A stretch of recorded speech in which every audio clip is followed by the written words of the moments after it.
السلام علیکم ورحمۃ اللہ وبرکاتہ۔ ناظرین کرام، کیسے ہیں آپ؟ سب ٹھیک ٹھاک ہیں؟ آج میں آپ کے ساتھ ایک فیچر شیئر کروں گا، پرانے وقتوں کی یادیں تازہ کروں گا آپ کے ساتھ۔ اس کا مضمون کا نام ہے جب موبائل فون نہیں تھا۔ ہاں تو ہم عمروں تمہیں یاد ہو کہ نہ یاد ہو، اور نوجوانوں تم یقین کرو یا نہ کرو، لیکن کوئی 30 سال پہلے تک ہمارے ملک میں موبائل فون نہیں تھا۔ یہ ان دنوں کا ذکر ہے جب انٹرنیٹ بھی نہیں تھا، چنانچہ لڑکے خود کو بگاڑنے کے لیے بڑے جتن کر کے کتابوں رسالوں کے اسٹالز اور ٹھیلے سے میں بار بار کیسے بھی کی، اور میں مجبور تھی، وہ بغیرت تھا، جیسی کتابیں خریدتے انہیں نیفے میں لٹکا کر لاتے اور یوں چھپا کر پڑھتے جیسے نیکی چھپائی جاتی ہے، اور یہ کتابیں یوں ہی ضائع کر دیتے جیسے نیکی کر کے دریا میں ڈالی جاتی ہے۔ یعنی اریانی فحاشی پھیلی نہیں تھی، اسے بڑا ڈھونڈ کر پایا جاتا تھا۔ خاص طور پر ضیاء الحق کے دور میں تو ایسی کتابوں کا مطالعہ بھی مزاحمت میں شمار کیا جانا چاہیے کہ جب ڈراموں میں ہیروئنز ہوتی بھی دوپٹہ اوڑھ کر تھی اور نیوز کاسٹر پورا سر اور سطر ڈھانپے کھلا جھوٹ بول رہی ہوتی تھی۔ انٹرنیٹ سے محرومی کے سبب خبروں اور معلومات کے حصول کے لیے اخبارات اور کتابوں کا مطالعہ کرنا پڑتا تھا، چونکہ ویب سائنس کی طرح اخبار میں کہیں کمنٹ کی جگہ نہیں ہوتی تھی۔ اس لیے قارئین اپنے محبوب لیڈر اور سیاسی جماعت کے خلاف جاتی خبر شائع ہونے پر اخبار اور خبر دینے والے صحافی کو بس دل ہی دل میں یا زیر لب گالیاں دے سکتے تھے، یعنی مغالطات کی فوری رسائی کا کوئی معقول انتظام نہیں تھا۔ رہی کتابیں اور رسالے تو بے شک ان سے علم میں تو اضافہ ہوتا تھا، مگر آدمی اس حقیقت سے آشنا ہو جاتا تھا کہ ہر فلسفیانہ قول خلیل جبران کا، ہر ناصحانہ شعر علامہ اقبال اور ہر پرمزاج فقرہ مشتاق یوسفی کا ہونا ضروری نہیں۔ انٹرنیٹ پر طلوع ہونے والے سوشل میڈیا نے اس آشنائی کو ذہنی کوفت تو بنایا، لیکن ان شخصیات کی عظمت میں کئی گنا اضافہ بھی کر دیا۔ سو اب نئی نسل سوچتی ہے کہ کام کی باتیں تو بس یہ 3 حضرات کر رہے تھے، باقی ادیب، شاعر اور مزاج نگار ایروپلین موڈ پر تھے یا چارجنگ پر لگے ہوئے تھے۔ جاننے اور معلومات بانٹنے کا ایک اہم وسیلہ بیٹھکیں، تھڑے اور گلیوں کے نکڑ تھے، جہاں خبریں اور معلومات سینہ بس گوشہ بگوشہ آگے بڑھتی رہتی۔ کوئی کمیونٹی اسٹینڈرڈ رکاوٹ بنتا نہ شیطان اور مارک زکربرگ روک پاتے۔ لگتا ہے ان دنوں شیطان اتنا فارغ نہیں تھا۔ یہ وہی دور تھا جب تفریح کے لیے VCR کرائے پر لائے جاتے اور پھر پورا خاندان راجتے ہوئے اور آنکھیں پھاڑ پھاڑ کر ایک کے بعد دیگر 3 سے 4 بھارتی فلمیں دیکھ کر پورا کرایہ وصول کرتا تھا۔ گھر کا ایک فرد سینسر بورڈ بنا ہاتھ میں ریموٹ کنٹرول تھامے چوکنا بیٹھا ہوتا۔ جہاں گھر میں رائج اخلاقیات کے منافی کوئی منظر آیا، وہیں اس نے دل پر جبر کر کے ریموٹ کا بٹن دبایا اور اسے بھگایا۔ اگر فلم بینی کی یہ محفل دوست جماتے تو 3 فلموں میں ہیرو کی بہن کی عزت بچنے، ہیروئن کا سماجی فاصلہ ختم ہونے پر کیمرہ ہٹنے اور کسی منظر سے نہا کر آنے والی دوشیزہ کا تولیہ سرکنے سے رکنے سے ہونے والی تشنگی دور کرنے کے لیے ایک چوتھی فلم ضرور، اور اس فلم کو عوام سمجھ کر اس کی آواز دبا دیتے تھے۔ اب ایک سیاسی شخصیت کی تقریر سن کر یہ جانا کہ ایسی فلموں کے اداکار کپڑوں کے عوض اپنے ہم وطنوں کے لیے آٹے کا اہتمام کرتے تھے۔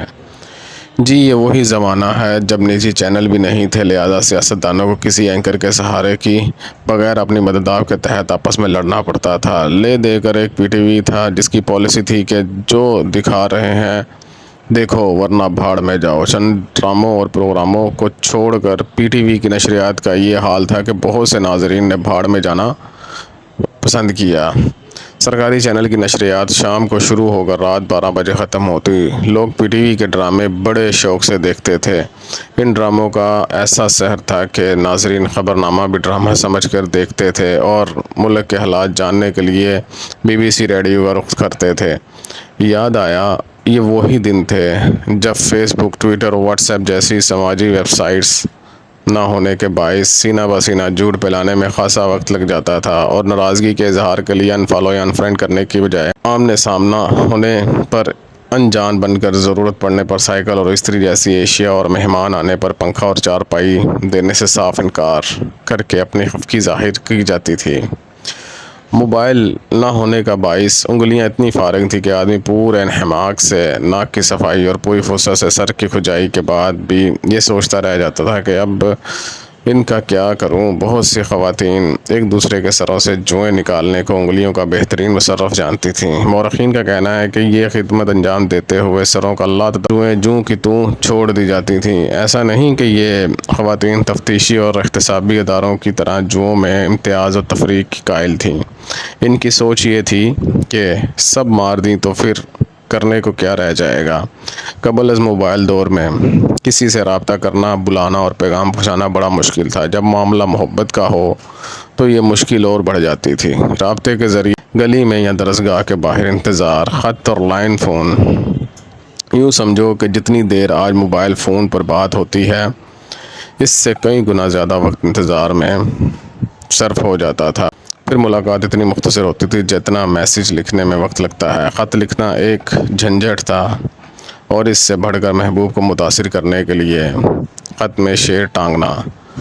ان دنوں کے شعر کے ساتھ اقبال اور فراز کا نام لکھنا ضروری نہیں سمجھا جاتا تھا، کیونکہ نیم خواندہ ترین محبوبہ بھی جانتی تھی کہ شیشی بھری گلاب کی پتھر سے توڑوں، خط کا جواب نہ ملے خط لکھنا چھوڑ دوں۔ فراز کسی طور پر بھی فراز کا شعر نہیں ہو سکتا، اور اگر یہ فراز نے سن لیا تو وہ اپنا سر پھوڑ لیں گے یا لکھنے والے کا سر توڑ دیں گے۔ جہاں تک تعلق ہے لائن فون کا، تو اس پر گفتگو کی اپنی مشکلات تھیں۔ یہ دیکھنا پڑتا تھا کہ کن اوقات میں محبوب کے ابا اور محبوبہ کے بھیا گھر پر نہیں ہوتے۔ دوران کلام آواز دھیمی رکھنے میں مہارت لازمی تھی۔ یوتھ کو اتنی آہستہ آواز میں بات کرتے دیکھ کر گھر والے سمجھتے تھے کہ شاید فون پر سرگوشی میں کہہ رہے ہیں ہم نے حقیقی آزادی کی جنگ لڑنی ہے۔ کال کے منتظر مقررہ وقت پر شکرے کی طرح فون کے ارد گرد منڈلا رہے ہوتے تھے، اور جو ہی بیل بجتی بھوکے بھیڑیے کی طرح چھپڑ کر کال اٹھاتے۔ ایسے میں اگر محبوبہ کی جگہ خالہ محمودہ کی کال آ جاتی تو خالہ امی تو گئی ہوئی ہیں کا سیاسی بیان جاری کر دیا جاتا۔ دل کو یہ اطمینان ہوتا کہ جھوٹ کس نے بولا، امی واقعی دوسرے کمرے میں گئی ہوئی ہیں۔ اس دور میں موبائل اسکرین نہ ہونے کی وجہ سے ساتھ بیٹھے لوگوں کو ایک دوسرے کے منہ دیکھنا ہوتے تھے۔ اب اگر یوں ہی منہ دیکھتے رہتے تو سامنے والا کہتا منہ کیا دیکھ رہے ہو، لہٰذا منہ دیکھے کو باتیں بھی کرنی پڑتی تھی۔ یہ بے فکری نہیں تھی کہ دور بستے رشتہ دار اور دوست آن لائن نظر آ رہے ہیں، لائک اور شیئر کر رہے ہیں اور اسٹیٹس لگا رہے ہیں تو خیریت ہی سے ہوں گے، ان سے رابطہ کرنے کی کیا ضرورت ہے۔ تب ہر عرصے کے بعد خط لکھ کر دوسرے شہروں اور ملکوں میں آباد قرابت داروں کا حال جاننا پڑتا تھا۔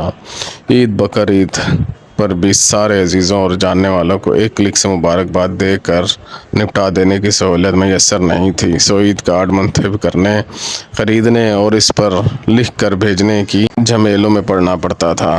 تو بھیا یہ تھا قبل از موبائل دور۔ کتنا مشکل تھا نا، اب کتنی آسانی ہو گئی ہے۔ ارے اس آسانی میں تو خوش ہونا چاہیے، یہ آنکھیں نم کیوں ہو گئی ہیں۔ السلام علیکم۔